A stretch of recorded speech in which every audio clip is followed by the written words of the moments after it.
Lampu hijau jalan. Iya. Lampu sudah hijau, kita jalan kembali berpolemik. Tema kita mewaspadai hantu komunisme. Ada Bang Fahmi Idris, seorang eksponen 66 yang baru saja datang. Macet sekali Bang ya? Luar biasa. Luar biasa. Oke. Ada rekonsiliasi, ada seolah-olah kebangkitan, ingin ada kebangkitan karena dengan simbol-simbol yang ditemukan di mana-mana. Abang mau mulai yang dari mana? Semuanya boleh. Ya. Rekonsiliasi sesuatu upaya yang terpuji. Ya. Bangsa yang mengalami berbagai dinamika, baik itu langsung atau tidak langsung, selalu terjadi semacam konflik. Maka rekonsiliasi adalah pilihan yang tepat bagi masyarakat di mana kita berada. Dan kita sudah mengalami berbagai hal. Rangkaian konflik dari sejak kita merdeka. Saya hampir selesai menghitung ini. Banyaknya konflik. Baik vertikal, horizontal begitu ya. Cukup banyak. Ada yang kita selesaikan dengan baik. Ada yang terselesaikan begitu saja. Tapi prinsipnya adalah rekonsiliasi. Masyarakat itu kemudian melupakan. 2 minggu lalu saya ke Ambon. Ke tempat-tempat di mana pusat-pusat konflik terjadi. Syukur alhamdulillah tidak terasa itu. Oh di sana pernah terjadi, minta maaf. Secara alamiah penyelesaiannya. Dan di sana saya dengar cerita dari kedua pihak. Bergelimpangan korban. Dan selesai. Baik. Syukur alhamdulillah. Kalau untuk 65 ini kenapa berat sekali? Menurut saya ini yang perlu kita luruskan. Di 65 ini bukan masalah HAM. Salah kalau ada yang mempersepsikan 65 itu masalah pelanggaran hak asasi manusia. Keliru. Yang terjadi adalah? Yang terjadi adalah konflik ideologi. Antara Pancasila dan non-Pancasila. Ada yang ingin berontak dan ingin mengganti Pancasila. Konflik dasar dari peristiwa 65 bukan HAM. Tapi konflik ideologi. Sekali lagi antara Pancasila dengan bukan Pancasila. Saya sebagai pendukung Pancasila, keluarga saya, bapak saya, dan sebagainya, tidak menerima kalau Pancasila mau dirubah. Apalagi mau mengganti pemerintahan yang sah. Bahwa timbul korban, konsekuensi logis. Di mana sih pemberontakan yang tidak menimbulkan korban? Berbagai-bagai pemberontakan juga kita sudah alami. Timbul berbagai korban. Harap maklum bahwa apa yang katakanlah dijadikan sebagai bahan menolak atau katakanlah menggugat soal korban 65, yang saya prihatin adalah korban 48 tidak ada yang mengangkatnya. Korban komunis yang dilakukan oleh kekuatan komunis pada tahun 48 luar biasa banyaknya. Tapi tidak ada yang mempersoalkan itu. Yang dipersoalkan tahun 65, kan ini tidak fair. Sama-sama korban dan sebagainya. Kalau sekarang mau bicara rekonsiliasi, apakah kita harus membuka juga tahun 48 atau kita melupakan bahwa ini sebagai pelanggaran HAM? Kalau kita bukan, sekali lagi, Anda bersikap begitu boleh saja. Saya menganggap ini bukan pelanggaran HAM. Ini pelanggaran ideologi. Konflik ideologi, bukan konflik yang menimbulkan pelanggaran hak asasi manusia begitu. Melupakan itu sesuatu juga cara. Saya pernah cerita di dalam suatu momen konflik Jawa Barat, Jawa Timur. Ini ecek saya, Cepopong. Ketika peristiwa ini 500 tahun yang lalu terjadi perang Bubat. Jawa Timur, Gajah Mada menyerang. Semula mau dilakukan pernikahan tapi terjadi pembunuhan besar-besaran. Sampai sekarang saudara cari di Jawa Barat, khususnya di Bandung, adakah nama Jalan Gajah Mada? Atau Jalan Hayam Wuruk? Tidak ada. Kenapa begitu? Masyarakat Jawa Barat, minta maaf ini Cepopong kalau saya salah. Masyarakat Jawa Barat hingga saat ini tidak melupakan itu. Tapi tidak terjadi apa-apa. Kalau dahulu orang Jawa Barat pantang sekali bermenantu, orang dari Jawa Tengah. Bukan, Jawa Timur pantang sekali bermenantu Jawa Barat berpantang sekali, itu dahulu. Tapi kalau sekarang sudah selesai. Tapi hingga detik ini tidak ada Jalan Gajah Mada, Jalan Hayam Wuruk di Jawa Barat, khususnya di Bandung. Kalau sekarang kita mau masuk ke rekonsiliasi itu, apakah kemudian relevan mengaitkan bahwa nanti akan tumbuh lagi paham anti Pancasila itu di masa sekarang? Masyarakat kita dinamis. Sulit kita memberi janji atau meminta janji. Anda mau mengganti Pancasila atau tidak? Anda mau katakanlah mempersoalkan eksistensi Pancasila apa tidak? Sulit kita minta jaminan itu. Ya. Yang kita bisa lakukan adalah mari kita hidup bersama-sama dan pilihan dasar kita apa? Hormati pilihan dasar kita. Pilihan dasar kita dalam masalah ideologi kehidupan berbangsa bernegara adalah Pancasila. Baik. Siapa saja yang melanggar itu, terjadilah pelanggaran. Baik. Oke. Pak Agus? Sering Hanya sekali 65. Sering sekali saya ditanya, Pak. Karena Bapak di tengah. Hanya 65, tidak ke 48? Sampai 48. Justru itu adalah salah satu tujuan dari simposium. Mengapa di dalam masa-masa era kontemporer, kalau kita bicara 65, itu hanya dari 1 Oktober 65 jam 7 pagi, itu sampai saat ini. Ayah saya menjadi korban 1 Oktober jam 4 pagi tahun 65. Dan inilah salah satu tujuan simposium untuk memberikan keseimbangan sejarah. Oleh karena itu kami mengadakan pendekatan sejarah, yaitu yang paling objektif dan faktual. Kami tarik dari 48. Dan demikian juga kita bisa untuk memberikan keseimbangan bahwa sekali lagi seperti tadi saya katakan bahwa PKI juga melakukan tindak kekerasan sebelum 65. Ya. Justru itu yang ingin kita sampaikan karena tidak pernah kita dengar banyak dalam masa-masa sekarang ini. Oke. Bung Boni? Saya mungkin mau menjawab Bang Fahmi. Kalau soal Pancasila itu kan itu soal interpretasi. Kalau kita baca disertasinya Bang Buyung, perdebatan konstituante, PKI itu berada di blok yang membela Pancasila. Karena ada 3 blok di konstituante, ya kan? Yang ingin dasar negaranya Islam, yang ingin dasar negaranya Pancasila, dan sosial ekonomi. Kalau kita baca tesisnya yang tebalnya kayak bantal itu, PKI ada di kelompok yang membela Pancasila. Artinya itu soal interpretasi kan. Nah yang kedua yang saya ingin jawab juga adalah, ini jelas ada konflik ideologi betul, tapi juga ada pelanggaran HAM. Kenapa pelanggaran HAM? Karena negara mestinya melindungi warganya. Ya, melindungi warganya. Saya katakan tadi misalkan gini, setelah peristiwa pembunuhan kepada Pak Jenderal, ayahnya Pak Jenderal Agus ini, beberapa tokoh PKI dan juga Cakrabirawa waktu itu ditangkap. Untung diadili di Mahmilub, hukuman mati. Ada 28, tadi saya sudah bilang, Mahmilub. Ya. Rata-rata dihukum mati. Bahkan juga ada yang tidak pakai pengadilan, dijebloskan. Nah, yang jadi pertanyaan, sesudah itu, serentetan peristiwa. Ya kan? Banyak penangkapan yang liar. Riset saya tentang pembantaian massal di Purwodadi, di Gerobogan. Ya, yang pertama kali membongkar kasus itu Pongke Prinsen. Ada ratusan orang dibunuh, ditangkap tanpa pengadilan. Kalau tadi Cepopong bilang anti Tuhan, saya bisa buktikan seorang modin masjid di Purwodadi ikut ditangkap.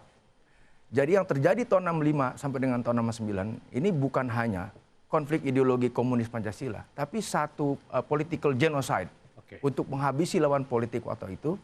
Di Jawa Tengah tidak hanya yang komunis ditangkap bahkan dibunuh, ada juga apa yang disebut SS, Soekarno sentris, orang-orang PNI, ya itu juga kena. Kemudian ada orang NU, Kiai Ahmadi Mustahal, ya dia dari Serikat Buruh, kena juga. Jadi ini melampaui urusan soal komunis atau anti komunis. Jadi tidak lagi antara Pancasila dan anti Pancasila. Ini sudah besar, masif eskalasinya. Jadi kita begini, ilmu sejarah itu kan sama seperti ilmu pengetahuan, dia akan berkembang seiring waktu, seiring temuan fakta-fakta. Ya kan? Belakangan banyak orang bilang, ya saya ini tidak percaya Tuhan, punya agama, tiba-tiba dia dibawa juga, diseret juga. Jadi ini kan kekacauan pada saat itu. Tidak bisa dilihat seperti kata Bang Fahmi tadi bahwa itu adalah dampak dari konflik. Jadi begini, kalau kita melihat hitam putih, kita akan menyelam lagi lebih dalam, ternyata ini banyak hal yang abu-abu di dalam ini.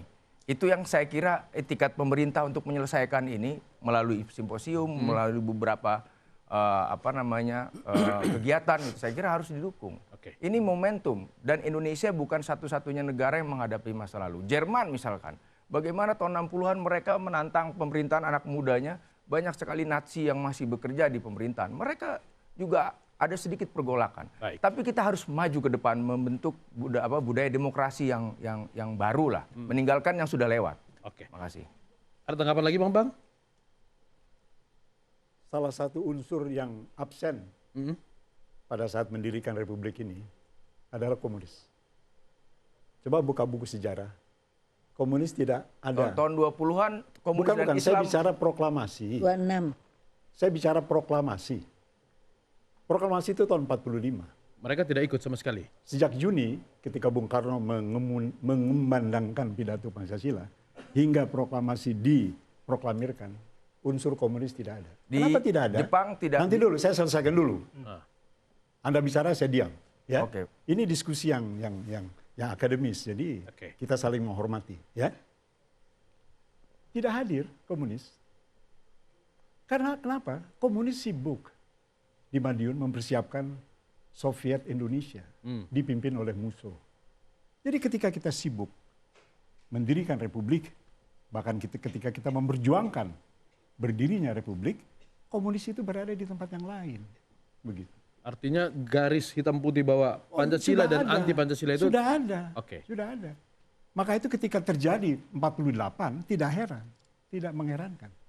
Begitu. Jadi menurut saya adalah rekonsiliasi itu bagus, penting. Saya mendukungnya rekonsiliasi itu. Bangsa ini penuh dinamika, maka rekonsiliasi adalah jawabannya. Tetapi menyatakan bahwa ini pelanggaran HAM, saya tidak setuju. Bahwa terjadi berbagai-bagai pelanggaran, berbagai-bagai hal yang menurut berbagai pihak di luar batas-batas ketentuan, di mana saja kalau ada pemberontakan selalu terjadi efek samping dari pemberontakan itu. oke. Bung Latif, saya mau jawab Ya. Pak Fahmi sebentar. Ya. Memang betul kalau kita ingin melihat peristiwa 65 dengan jernih, memang kita harus bagi sebagai 3 tahap. Pertama adalah prolog, kemudian peristiwa itu sendiri, dan kemudian epilognya. Pada prolog mungkin betul ada pertarungan politik, perang ideologis. Kemudian terjadi peristiwa. Tidak mungkin peristiwa ini tidak berkaitan dengan prolog Yang sebelumnya. Oke. Sehingga kemudian terjadilah kekerasan yang sangat kita sesalkan. Tetapi seperti tadi Boni katakan bahwa pelakunya bagaimanapun juga sudah mempertanggungjawabkan. 28 orang atau 30 28 Mahmilub Mahmilub. telah dan melakukan ada Mahmilub. 30 Ya. pengadilan sipil. Nah, yang menjadi persoalan kita, concern kita adalah epilognya. Epilognya, dan itu restu negara, dan itu kebijakan negara. Ada orang yang dipenjarakan tanpa proses pengadilan, ada orang yang dibuang ke Pulau Buru, ada orang yang didiskriminasikan, tidak bisa mendapatkan pekerjaan di sini, Ya. sehingga akibatnya ada terjadi litsu dan sebagainya. Ini kebijakan resmi negara. Kalau negara terlibat secara langsung dan membenarkan dan melakukan pembiaran, disitulah terjadi pelanggaran HAM. Jadi memang pada peristiwa prolog dan peristiwa 65 sendiri, mungkin itu bukan, kita bisa anggap tidak terjadi pelanggaran HAM. Karena negara pada saat itu atau Soekarno pada saat itu posisinya memang mendua.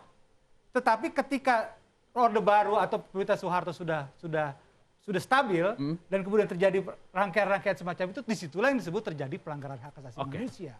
Bagus, dengan sebutan bahwa negara merestui ada yang disebut tadi pembunuhan-pembunuhan itu, dalam rekonsiliasi yang sekarang sedang mau dibangun itu, apakah negara memang harus meminta maaf atau mengakui kesalahan?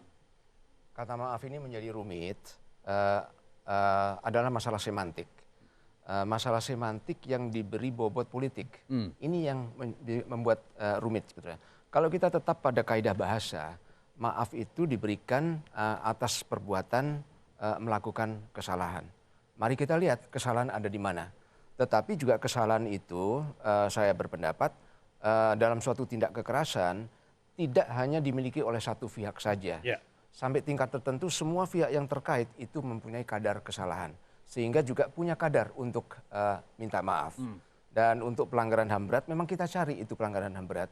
Syarat pelanggaran HAM berat adalah bahwa dia dilaksanakan secara meluas atau sistematis. Dilakukan terhadap penduduk sipil. Dan yang ketiga adalah diketahui mempunyai berdasarkan sebuah rencana. Dapat dilakukan oleh negara, tapi juga dapat dilakukan oleh organisasi yang teratur, yang punya kewenangan komando dan bisa membuat rencana. Hal ini kita temukan bahwa ini terjadi pada kedua belah pihak. Untuk PKI ini terjadi pada tahun 48.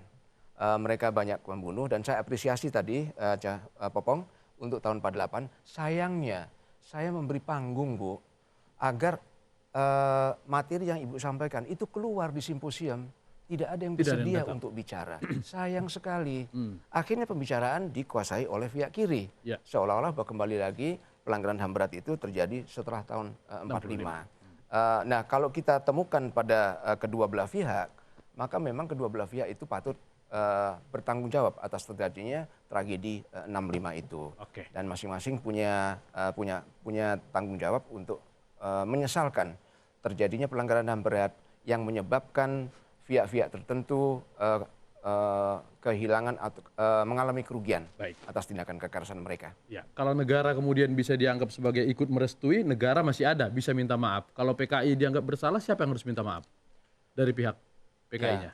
Mengapa korban PKI kalau dia mengingat hak mereka minta reparasi, kemudian atau satu lain hal minta hak-hak saya dipenuhi. Ya. Mereka mengaku ex anggota PKI.